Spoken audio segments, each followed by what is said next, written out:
ते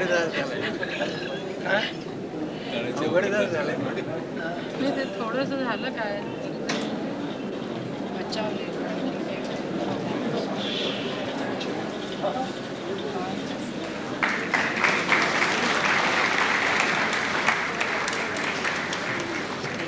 यांना विनंती करतो की त्यांनी प्रमुख पाहुणे पंडित मधुसूदन गुरुवर्य पंडित मधुसूदन कानेटकर यांचं स्वागत करावं.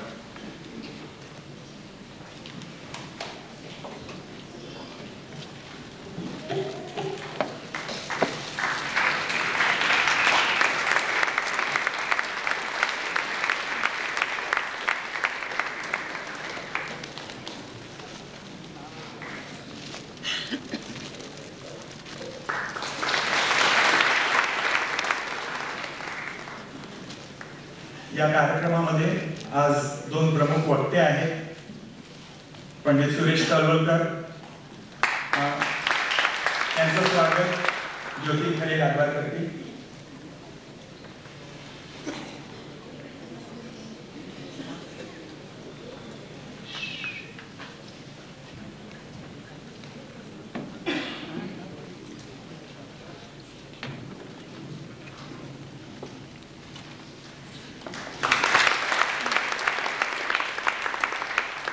श्री अमरेंद्र धनेश्वर यांचं स्वागत आदित्य खांडेकर.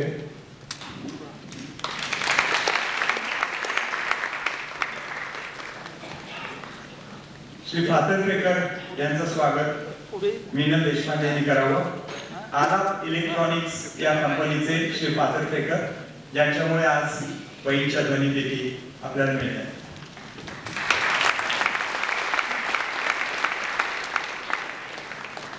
आता या सत्कार सोहळ्याला सुरुवात करण्यासाठी गुरुवर्य पंडित रत्नाकर सत्कार समितीचे अध्यक्ष श्री कातू पंडित यांना मी विनंती करतो की त्यांनी स्वागतपर भाषण करावं.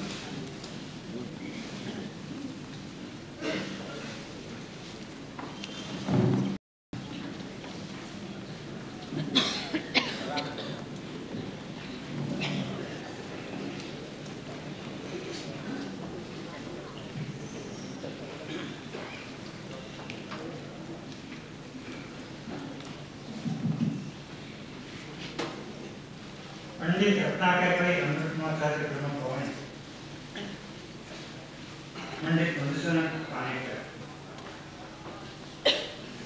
पंडित आणि सौभाग्यवती रत्नाकर, पंडित सुरेश तळवलकर, श्री अमरेंद्र धनेश्वर, डॉक्टर विनाताई सहस्रबुद्धे, श्री फातर्फेकर, कलावाजीचे बुरुडे आणि संगीत प्रेमी बंधू भगिनी.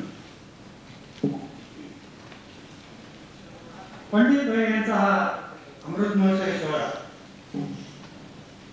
सत्कार कमिटी, कलावाची, कर्नाटक संघ माटुंगा आणि टिळक संगीत विद्यालय यांच्या संयुक्त विद्यमाने आयोजित करण्यात आला. त्यासाठी अगत्यपूर्वी हजर राहून त्या सभा घेऊन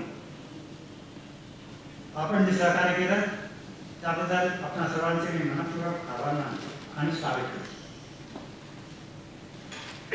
एखाद्या कार्यक्रमास सर्व संबंधाने एका जिल्ह्याने सहकार्य केल्यानंतर तो कार्यक्रम पूर्णपणे यशस्वीरित्या कसा पार पडतो त्याचे प्रत्यक्ष उदाहरण आपणास या समारंभाचा खास उल्लेख करावा. एप्रिलच्या 3 तारखेला पंडित रत्नाकर पै यांचा अमृत महोत्सव ऑगस्ट महिन्यात साजरा करावा असा विचार आमच्या काही मंडळीच्या मनात. त्याबद्दल 10 मे रोजी टिळक संगीत विद्यालयाच्या जागेत पै यांचे शिष्य, त्यांचे मित्र, हितचिंतक, चाहते यांची एक बैठक आली आणि त्याच वेळी या समारंभाचा समग्र कार्यक्रम तपशिलासह एकमुखाने नक्की झाला. त्यानंतर क्रमाक्रमाने ठरवण्यात आलेली तारीख आम्ही पार पडली आणि त्याची प्रत्यक्ष प्रचिती पाहण्याचे भाग्य आज आपणास लाभत आहे. या कार्यक्रमासाठी माननीय पंडित मधुकर कानेटकर यांना प्रमुख पाहुणे म्हणून आमंत्रित करावे असा त्यावेळी सर्वांनी एकमुखी आग्रह केला. त्यानुसार आम्ही त्यांच्याशी संपर्क साधला आणि पैंचे आणि त्यांच्या माहितीचे संबंध असल्यामुळे कानेटकरांनी आपली विनंती आमची विनंती ताबडतोब मानली. पंडित मधुसूदन कानडकर हे जयपूर घराण्याच्या गायकीचे एक श्रेष्ठ गायक आणि ज्येष्ठ उपासक कलाकार. मात्र त्याच्या नावामागे प्रसिद्धीचं वलय नाही. तरी देखील जुन्या पिढीतल्या जाणकार लोकांना त्यांची संधी क्षेत्रातली त्याने योगदान दिलं त्याची पुरेपूर कल्पना आहे. बरीच वर्षे त्यांनी मुंबईच्या आकाशवाणी केंद्रावर अधिकारी म्हणून नोकरी केली आणि त्याबरोबर त्यांनी स्वतःच्या आनंदाखातर जयपूर घराण्याच्या गायकीचे शिक्षण, रियाज, चिंतन, मनन हा परिपाठ चालूच ठेवला. खासाहेब भुजी खासाहेब अजिजुद्दीन खां, गुरुभाई गजलनाथ, प्राध्यापक देवयर, पंडित गजाननबा जोशी यांच्यासारख्या श्रेष्ठ गुरुजनांकडून त्यांनी विद्या संपादन केली. आणि मुख्य म्हणजे जयपूर घराण्याची गायकी आत्मसात करण्यासाठी भरपूर मेहनत आणि रियाज करून देखील त्यांनी आपल्या मूळच्या आवाजातील गोडवा कायम केला. जयपूर घराण्याची चौकट कायम ठेवून मधुर, लवचिक, सुरेल आणि सहज फिरणाऱ्या गळ्याने ते मैफलीवर ताबा मिळते. इतके नव्हे तर यातंत कठीण आणि पेदार गायकी सहज आणि कर्णामध्ये कशा ढंगाने पेश केली.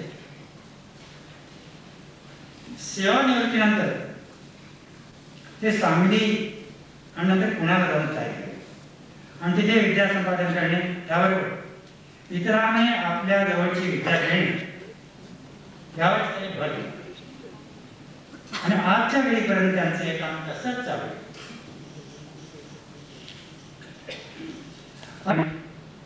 भैया यांचे परम मित्र आणि त्यांचे शिष्य देखील श्री कस्तुरी यांनी खास हौसे खातर आणि मोठ्या कौतुकाने पहिले यांच्या ऐन उमेदीतली बरीच गाणी रेकॉर्ड करून ठेवली. त्या जवळजवळ 150-200 कॅसेट्स होते. त्यांचा उपयोग करून त्यातून काही निवडक चित्रांचे पुनर्ध्वनिमुद्रण करण्याचा प्रयत्न करून पाहावा असे आमच्या श्रीमती कस्तुरे यांनी मोठ्या आनंदाने या सर्व कॅसेट्स पंडित यांच्या हवाली केले आणि आज तोच ठेवा आमच्या कामी आहे. दादा पत्के,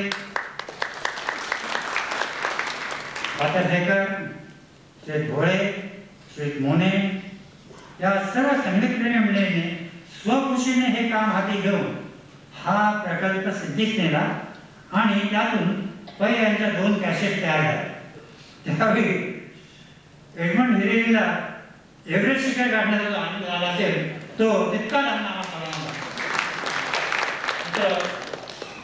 पंडित मोहनराव कालेकर आणि गुरुभाई गजलनाथ त्यांच्यासारख्या 2 मातब्बर अशा गुरुकडून रत्नाकर पै यांनी जयपूर घराण्याची गायकी संपादित केली.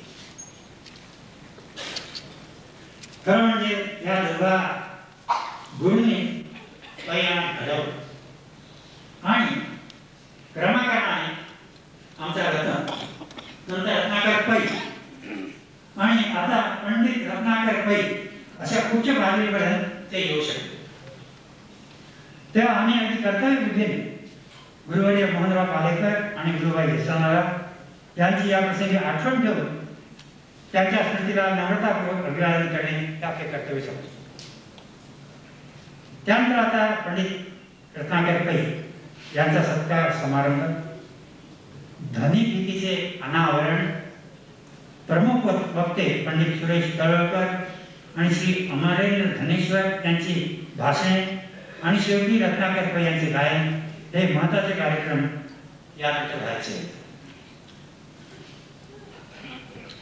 या पुढच्या कार्याची सूत्रे उत्सव समितीचे मानचिटणीस डॉक्टर मिलिंद मालशे यांच्याकडे मी आता सोबवतो आणि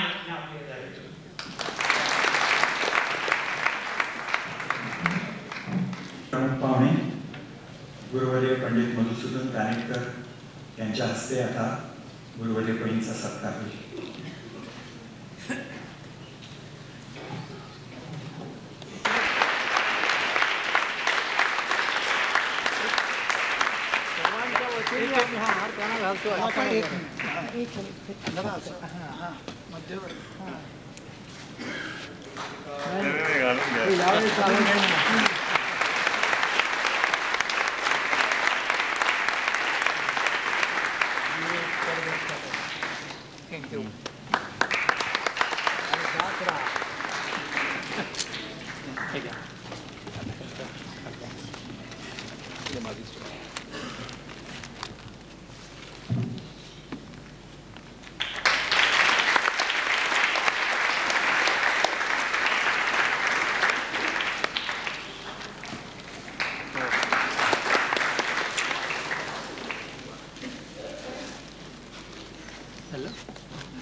आता पंडित साहेबांनी ज्याचा उल्लेख केला त्या ध्वनिफिती आणि सीडी, 2 ध्वनिफिती आहेत आणि ते सगळे राग सीडीजवर उपलब्ध करून दिलेले आहेत.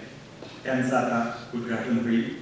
मी पंडित साहेबांना विनंती करतो की त्यांनी या सीडीज आणि प्रमुख पाहुणे कानिटकर यांनी याला उद्घाटन.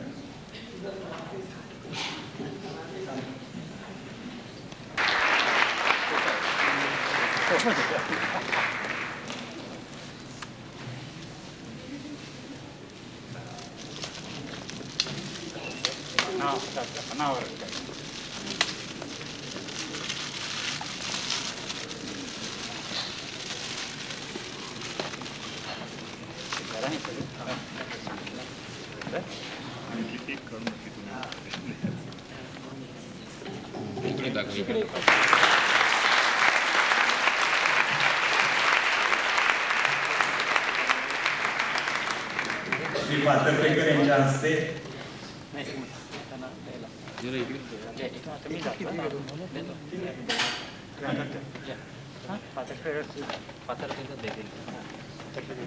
आलाप इलेक्ट्रॉनिक्स या संस्थेमुळे या कॅसेट्स आणि सीडीज काढणे शक्य झालेले आहे. श्री पातर्फेकर यांनी आपल्या सर्व पाहुण्यांना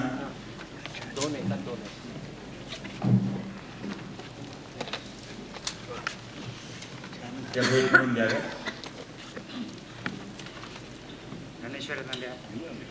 या कॅसेट्स आणि सीडीज आता विक्रीसाठी सवलतीच्या दराने बाहेर उपलब्ध आहेत.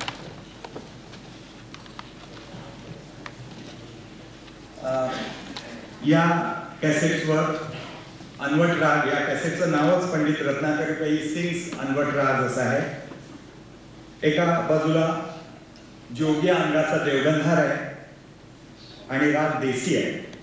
दुसऱ्या कॅसेटवर यमन, दीप्ती किंवा डागोरी, वागेश्री अंगाचा कौसी बहार एका बाजूला, दुसऱ्या बाजूला बरानी नावाचा राग आहे, ललिता गौरी आहे आणि परज असे हे सगळे राग आहेत. आपण त्याचा जरूर लाभ घ्यावा.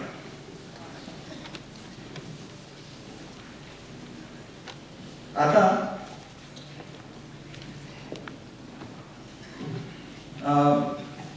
पंडित साहेबांनी पंडित रत्नाकर पै सत्कार समितीतर्फे एक भेट म्हणून गुरुवर्य पंडित रत्नाकर पै यांना या कॅसेटची भेट दिली.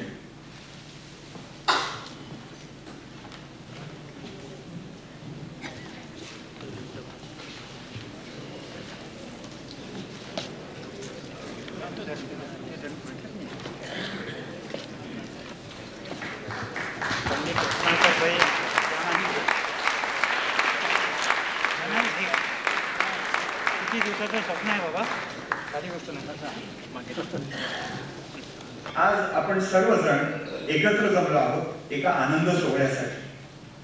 जयपूर घराण्याचे एक ज्येष्ठ गायक पंडित रत्नाकर पै यांचे अमृत महोत्सवी वर्षात पदार्पण होत असताना आपण त्यांना सन्मानित करत आहोत. जयपूर घराण्याचे एक मातबर आणि अभ्यासपूर्ण गायक म्हणून त्यांचा लौकिक सर्वतोमुखी आहे आणि म्हणूनच त्यांच्या अभिष्ट चिंतनासाठी आपण या ठिकाणी जमलो आहोत. श्री रत्नाकर पै आणि माझा प्रत्यक्ष परिचय हा 30-35 वर्षांपूर्वी म्हणजे 1975 साली झाला. परंतु त्या अगोदर म्हणजे जवळजवळ 1945 सालापासून त्यांच्याबद्दल आणि त्यांच्या गायन शिक्षणाबद्दल मी माझे मित्र श्री गणपतराव टिळक यांच्याकडून ऐकत होतो. गणपतराव टिळक हे कैलासवासी मोहनराव पालेकरांचे शिष्य आणि विशेष म्हणजे त्यांना रत्नाकर पै यांच्या गाणं शिकण्यामध्ये विशेष रस होता. आणि म्हणूनच ज्या ज्या वेळेस त्यांची माझी भेट होत असे त्या वेळेस ते मला पैंच्या शिक्षणासंबंधी सविस्तर वर्णन करत असत. त्यामुळे मलाही मोहनराव पालेकरांच्या बद्दल जाणून घेण्याची जिज्ञासा निर्माण झाली. 1-2 वेळा त्यांची भेटही झाली. हा एक विद्वान आणि रसिक कलावंत आहे याची जाणीव मला त्यावेळेस झाली होती. तत्पूर्वी 1-2 वेळा गोविंदराव टेंबे आणि आमचे गुरुजी गुरुजीका साहेब यांच्याकडूनही पालेकरांबद्दल खूप चांगलं ऐकलं होतं. पैंचं गाण्याचं शिक्षण मोहनराव पालेकरांकडे झालं ही त्यांच्या आयुष्यातली एक मोठी जमेची बाब. पैंना मी एक भाग्यवान गायक समजतो. याचं मुख्य कारण म्हणजे विद्या मिळवण्यासाठी त्यांना फारशी यातायात करावी लागली नाही. त्या अगोदरच्या काळात गुरुकडून विद्या मिळवणं यासाठी फार यातायात करावी लागत असे. विद्या सहजपणे मिळणं अत्यंत दुर्लभ होतं. परंतु याच्या उलट पैंची सांगीतिक समज आणि गळा यांची खात्री पटल्यावर पालेकरांनी पैंना भरभरून विद्या दिली. मोहनराव पालेकर हे जयपूर घराण्याचे एक मातबर गायक आणि अभ्यासक होते. जयपूर घराण्याची जाण तर त्यांना होतीच, पण जयपूर घराण्याच्या विशेषतः अनवट रागाच्या बंदिशी त्यांना त्यांच्या गुरुजींनी म्हणजे अहमद खान साहेबांनी मुक्त हस्ताने दिले. या सर्व बंदिशी पालेकरांनी हळूहळू पैंना शिकवल्या. नुसत्या शिकवल्या नाही, त्याच्याकडून आत्मसात करून घेतल्या. थोडक्यात त्यांनी जयपूर घराण्याचा एक दर्जेदार गायक बनवला. यासाठी पालेकरांनी पै या दोघांचेही कौतुक करावं. पैंचं गाण्याचं शिक्षण चालू असताना त्यांचं शालेय शिक्षण आणि महाविद्यालयीन शिक्षणही सुरू होतं. पालेकरांकडे ते जवळजवळ 20-21 वर्ष तालीम घेत होते. पुढे ते गुरुबाई जसनदार यांच्याकडे जवळजवळ 15 वर्ष शिकले. त्यांना गुरुबाईंचा सहवास मिळाला.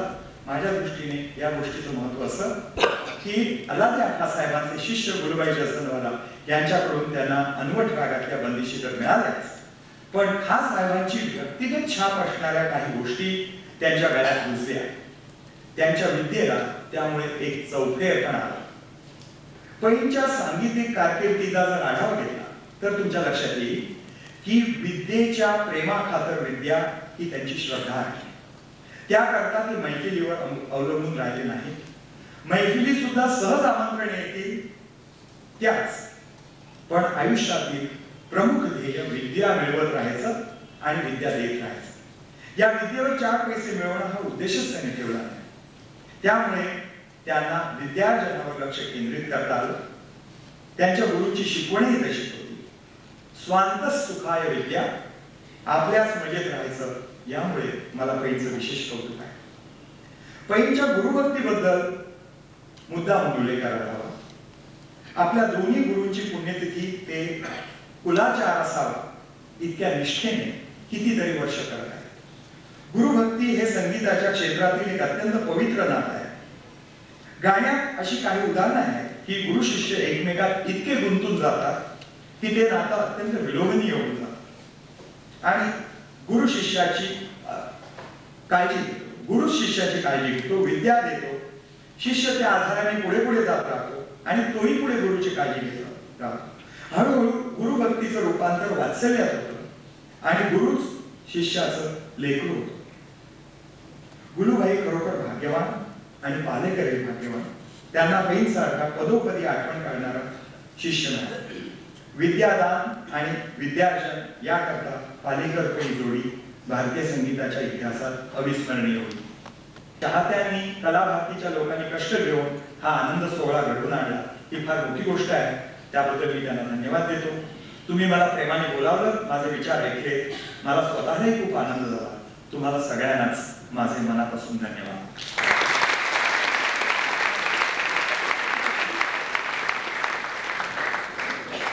प्रमुख पाहुणे पंडित मधुसूदन कानेटकर यांचे आपण सर्वजण अत्यंत आभारी आहोत.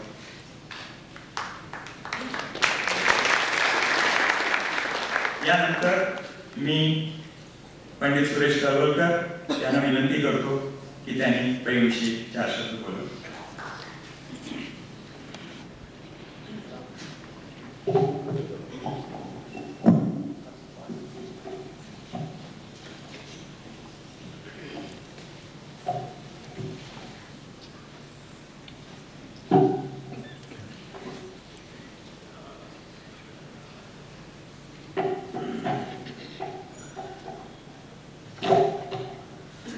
नमस्कार. गुरुवर्य पै, गुरुवर्य कानेटकर साहेब, मी तर खरं दोघांना साहेबच म्हणतो. पै साहेब आणि आमच्या क्षेत्रात असंच म्हटलं जातं. खरं तर आज मला मी एक तबला वादक आहे, पण मला पैंच्या बद्दल बोलायला इथे बोलवलंय. माझी तशी योग्यता आहे किंवा नाही मला कळत नाही, पण साथ करत असताना मी नेहमी शिकत राहिलो.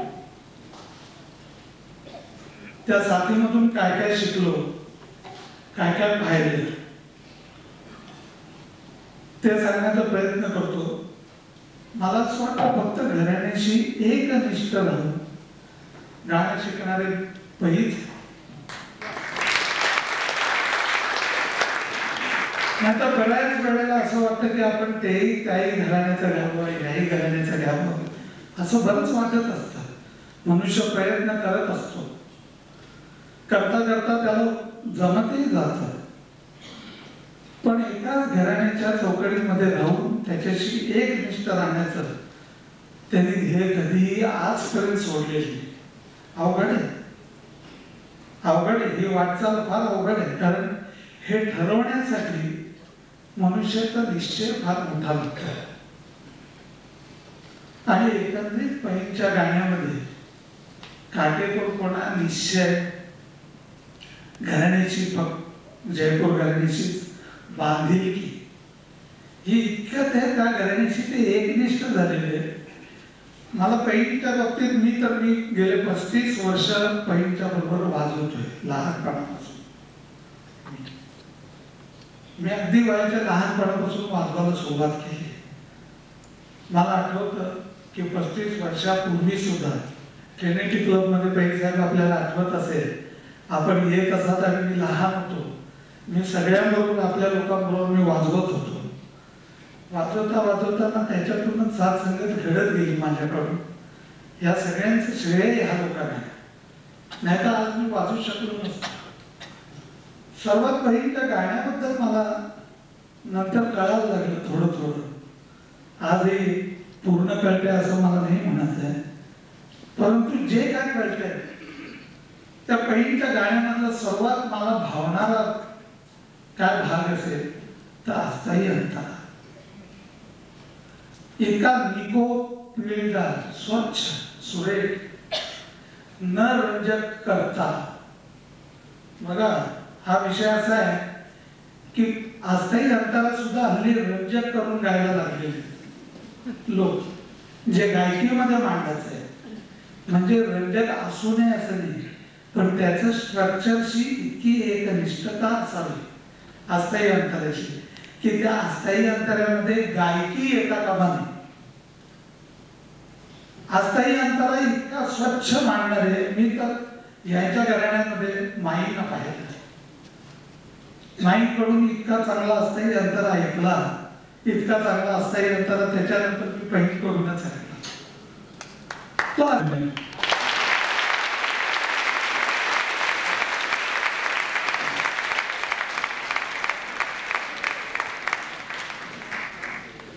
पंडित सुरेश तळवलकर यांनी भाषणामधून पेशकार सादर केलेला आहे.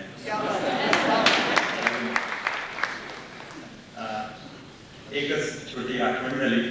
कलेतलं एक मूलभूत तत्व त्याने सांगितलंय, जे साहित्यामध्ये इंग्लिश साहित्याचा मी अभ्यासक आहे तिथेही दिसतंय.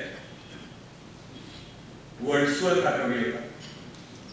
तो परिचिताचं अपरिचितीकरण करत असे आणि त्याचा मित्र कोलरिच होता, तो अपरिचिताचं परिचितीकरण करत असे. To make familiar unfamiliar and to make unfamiliar familiar. हेच तत्व सुरेश गरुडकरांनी आज सांगितलं अन्वटरायांच्या विषयी आणि आमरायांच्या विषयी. आता मी संगीत समीक्षक, सुप्रसिद्ध संगीत समीक्षक श्री अमरेंद्र धनेश्वर यांना विनंती करतो. धन्यवाद.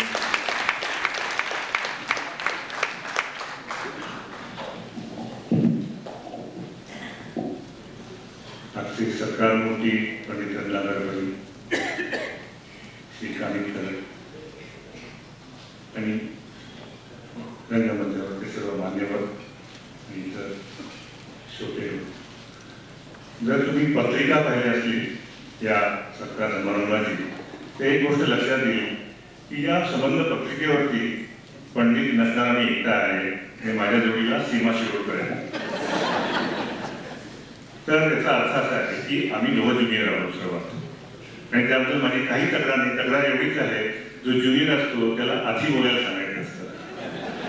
कारण सचिन तेंडुलकर पासून सुनील गावस्करपर्यंत सर्व बॅट्समननी बॅटिंग केल्यानंतर किशन सिंग बेदीची बॅटिंग तुम्हाला पाहायला लागते असा काहीतरी घोटाळा होतो. आज मी इथे आलो आहे ते भाषण करायला नाही, परंतु जयपूर घराण्याच्या अत्यंत सूक्ष्म अशा गायकीचा आयुष्यभर साधनारत असणाऱ्या वृत्तीने शोध घेणाऱ्या एका साधकाला अभिवादन करायला. मला स्पष्ट मत आहे की आपला देश इतका सुंदर आहे त्याचं कारण या देशामध्ये विविधता आहे. धर्मांची, भाषांची, प्रांतांची, पाककलांची, जीवनशैलींची, सर्व प्रकारची विविधता आहे. आपल्या संगीतामध्ये सौंदर्य आहे, कारण संगीतामध्ये विविधता आहे ती घराण्याच्या मुळे आहे. आणि जयपूर घराण्यात सौंदर्य आहे कारण जयपूर घराण्याच्या अंतर्गत सुद्धा पुष्कळ विविधता आहे. आणि पैनी ती विविधता अतिशय प्राणपणाने, कसोशीने आणि सहजतेने जपलेली आहे. त्याबद्दल मला त्यांच्याबद्दल नेहमी अत्यंत आदर वाटत आलेला आहे. दुसरं म्हणजे मला त्यांचा हेवा वाटतो. हे मला जाहीरपणे सांगायचं होतं, म्हणून मी आज इथे आलो की किती या माणसाला राग येतात. मी त्यांच्याकडनं बहारचे कितीतरी प्रकार ऐकले, कानड्याचे कितीतरी प्रकार ऐकले, तोडीचे कितीतरी प्रकार ते करतात. म्हणजे मला नेहमी असं वाटायचं की कसे काय या माणसाने इतके राग जमवले. नुसते जमवले असं नाही की म्हणजे एखादं गोडाऊन असावं असं नाही, तर त्यांनी प्रत्येक रागावरती चिंतन केलं आणि ते राग मैफलीमध्ये कसे मांडायचे ह्याचा काहीतरी त्यांनी विचार केला. त्याच्या मागे सौंदर्य विचार होता.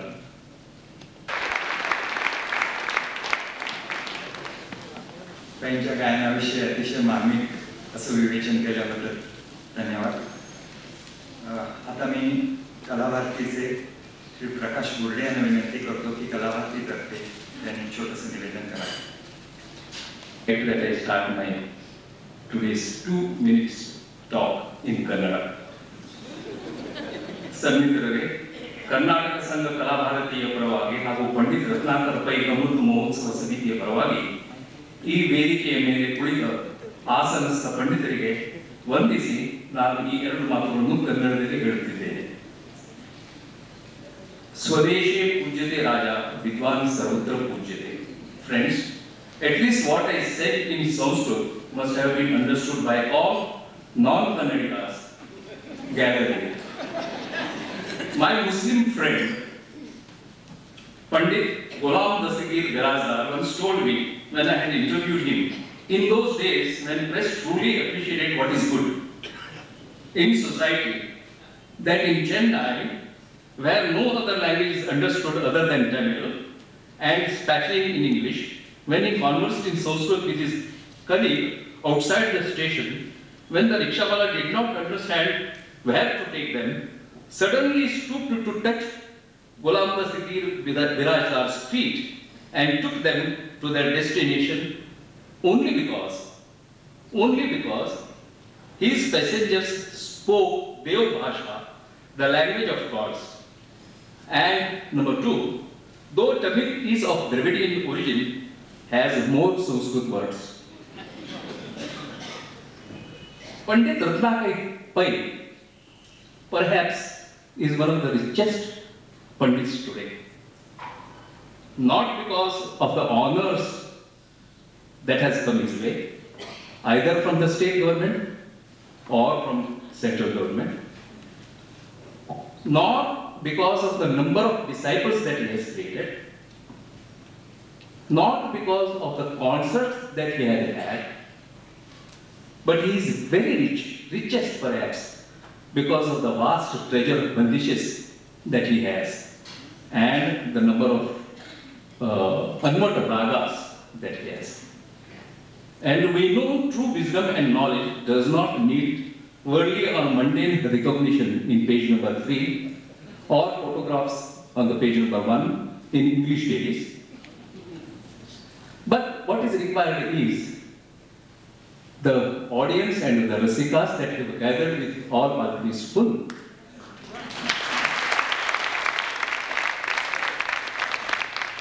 And as in Kalabharati, we are always very selfish. We are in the 10th year of our existence, where every Sunday we have. So why we picked up Pandit Ratnakar Pai? Because there are two things. One is selfishness, to possess what is good, and what is chaste in music.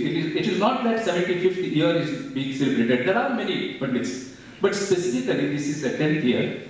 So we wanted the blessings of a person who is 75 years today, Amrit Mahotsava, so that the 10th year will become 75 years on every Sunday. And third, last but not the least, is Appa Sahib Kanekar, a person otherwise would not have come to Karnataka Sangha and Kalabharati.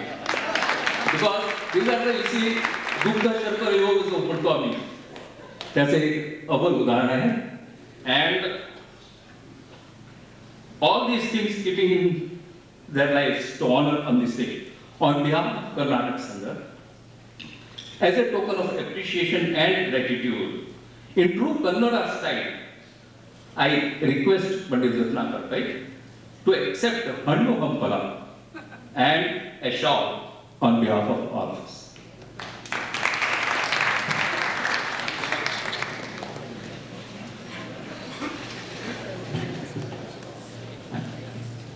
नहीं बस बस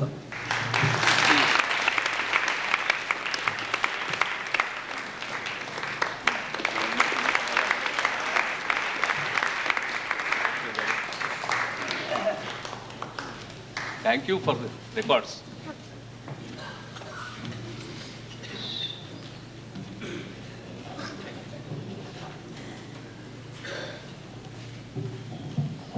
I think Kalabharati should continue in the same selfish vein.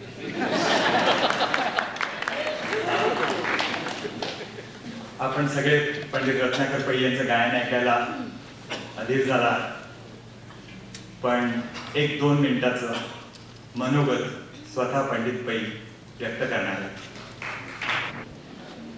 माझे मित्र अप्पासाहेब कानेटकर आणि इतर उपस्थित गृहस्थ असलेले बसलेले आणि रेषेत बंधू बंधू, आजच्या सोहळ्यामध्ये झालेल्या भाषणाच्या नंतर भाषण करणे हे माझ्या दृष्टीने अवघड गोष्ट आहे. एक म्हणजे मी वक्ता नाही, भाषण करण्यासाठी इशारा लागतो, पण मी लहानपणापासून गाण्याचा सराव केला, परंतु या सत्काराला माझ्याकडून प्रतिसाद देणे हे माझे कर्तव्य आहे. 1988 साली षष्ठीपूर्तीच्या वेळी सत्कार झाला, तेव्हा माझ्याबरोबरची अनेक मंडळी हजर होती. आज सुद्धा माझ्याहून ज्येष्ठ असणारे अप्पा कानेटकर मला आशीर्वाद देण्यासाठी अकत्याने पुण्याहून आले. याचा मला अतिशय आनंद झाला. मला माझ्या गुरुजनाकडून मिळाले त्या शिदुरीवर माझी आजवरची वाटचाल झालेली आहे. आज मी जो आहे तो त्यांच्या आशीर्वादामुळे आहे. मला जे मिळाले ते पुढच्या पिढीपर्यंत पोहोचवावे असे मला वाटते. यामुळे शिष्यांनी प्रगती करून दाखवली की मला फार आनंद होतो. आज कॅसेट आणि सीडी या माध्यमांच्या द्वारे संगीत उपलब्ध होते आहे. माझ्या गाण्याची ध्वनिफीत आज उपलब्ध होते, याचा मला आनंद वाटतो. परंतु गुरुमुखातून मिळालेल्या विद्येला प्रिय नसतो असे मला वाटते. माझे पुढच्या पिढीला हेच सांगायचे आहे की गुरुमुखातून मिळालेली विद्येची परंपरा माझ्या शिष्यवर्गाने पुढे चालवली ही माझी इच्छा आहे.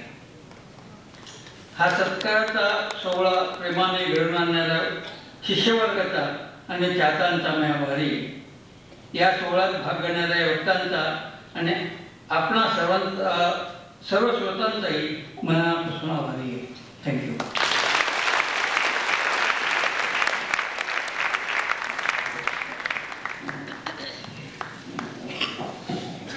आता न थांबता तांबोळे स्टेजवर येतील आणि पंडितताई आपलं गाणं सुरू करतील.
वेगळा गणार आहे.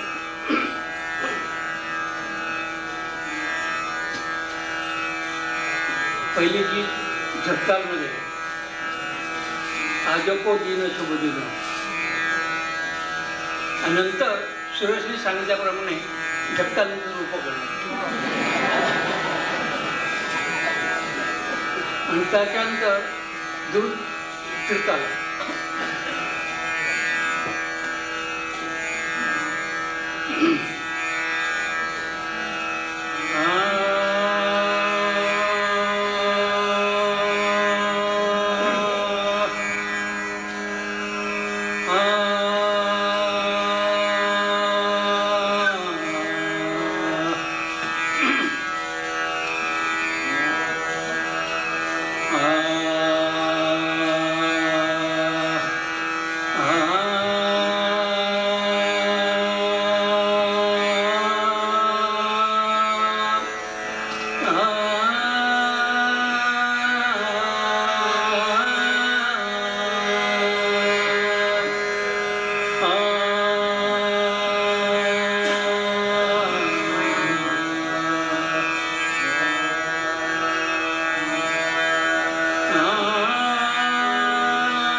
आ